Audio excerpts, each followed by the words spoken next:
While performing storage failover tests, you notice that a data lift serving CIFS traffic is not reachable after takeover. Which three statements are correct in this scenario? Choose 3. Option A. NAS lifts do not failover. Option B. A front-end switch configuration was missing.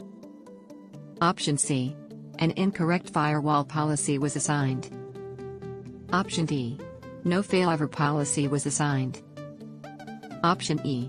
Incorrect ports were in the broadcast domain. The correct answer is option C, D, E. You are assigned to install 5 DS with 24 GB SSDs per shelf to a single node system. According to NetApp, which statement is correct? Option A. You cannot install 5 SSD shelves to one system. Option B. You need at least 2 stacks. Option C. You need at least 3 stacks. Option D. You can put all shelves in one stack. The correct answer is option D. When you create a single node cluster, which statement is correct about the cluster base license key? Option A. A single node cluster does not need any cluster base license key. Option B.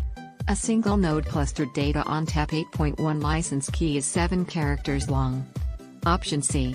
Cluster data ONTAP 8.2 and 8.3 license keys are 14 characters long. Option D.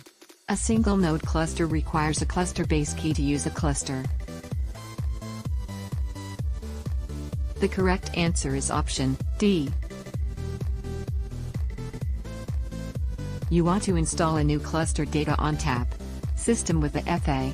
The customer has unused licenses available from a cluster data ONTAP system.